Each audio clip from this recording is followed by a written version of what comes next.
Janaka dit: comment acquérir la connaissance? Comment atteindre la libération? Et comment gagner l'état de détachement? Dis-le-moi s'il te plaît.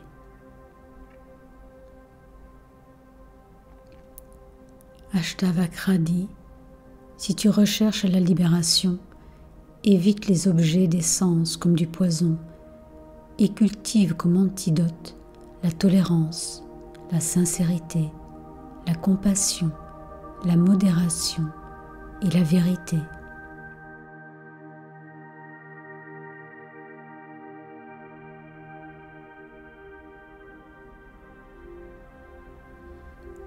Tu n'es composé d'aucun élément. La terre, l'eau, le feu, l'air, ni même l'éther. Pour être libéré, connais-toi toi-même comme étant composé de la conscience, leur témoin.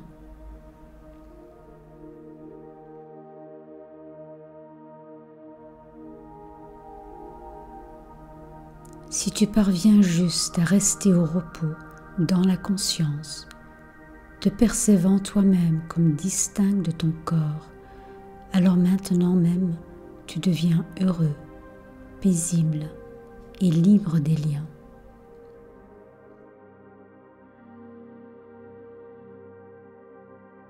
Tu n'appartiens pas à la caste des prêtres, ni à nulle autre caste.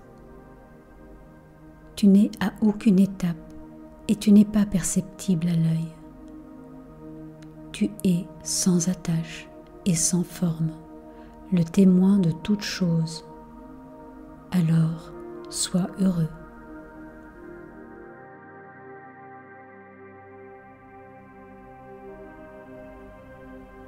Vertu ou vice, plaisir ou douleur ne sont que le produit du mental et ne te concernent pas. Tu n'es ni celui qui agit, ni celui qui recueille les conséquences. Tu es donc toujours libre.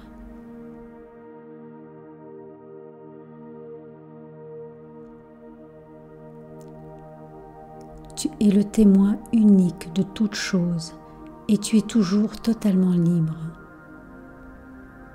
La cause de ton asservissement est que tu vois le témoin comme étant autre.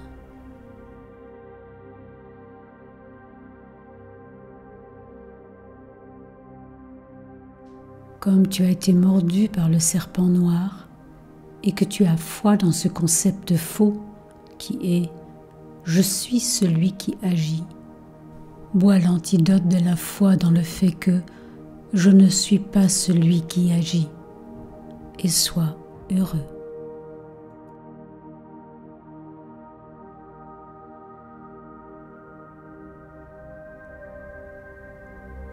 Au moyen du feu de la compréhension, je suis l'unique pure conscience.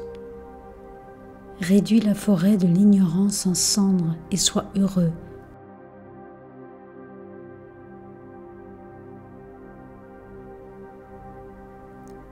Cela en qui tout ceci apparaît est imaginé à la façon dont on voit un serpent dans une corde.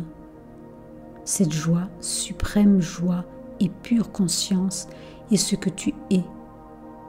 Alors, sois heureux.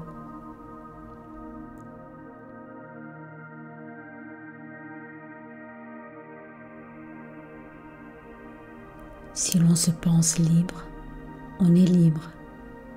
Et si l'on se croit attaché, on est attaché. Ici, cet adage est vrai. Le penser, c'est l'être.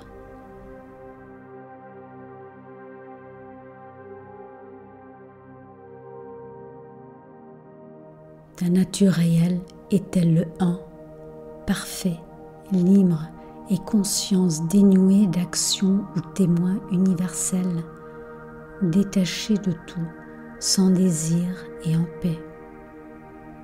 C'est par le fait de l'illusion que tu sembles impliqué dans l'incarnation ou samsara.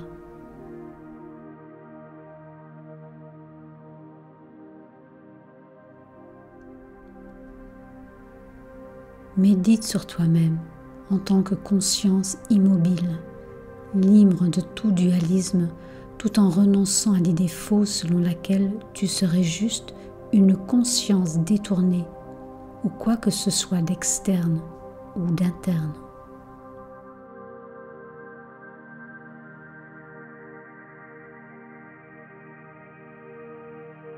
Tu as longtemps été pris au piège de l'identification au corps. Romps avec elle au moyen de la lame tranchante de la connaissance que tu es la conscience et sois heureux.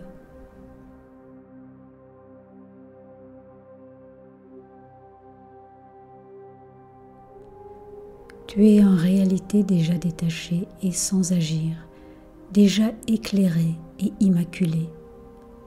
La cause de ton asservissement vient du fait que tu persistes à essayer de calmer le mental.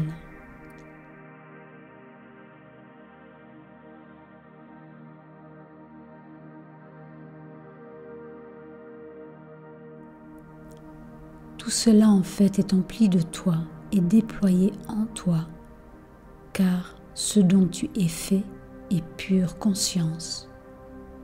Alors, ne sois pas étroit d'esprit.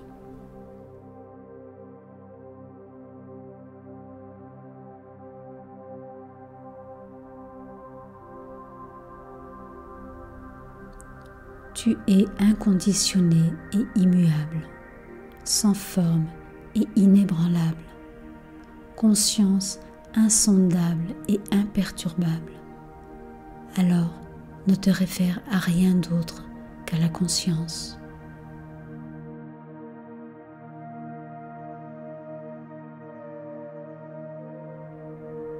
Vois que ce qui est apparent est irréel, tandis que le non manifesté est éternel. Grâce à cette initiation à la vérité, tu échapperas à la rechute dans l'irréalité.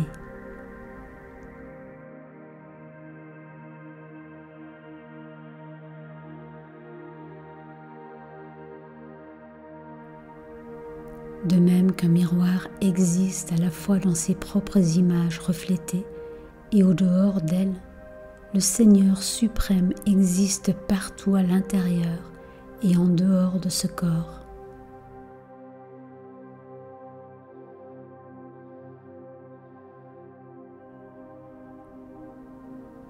De même qu'un seul et même espace universel existe à l'intérieur et autour d'une jarre, ainsi l'Éternel et l'immortel Dieu existent dans la totalité des choses.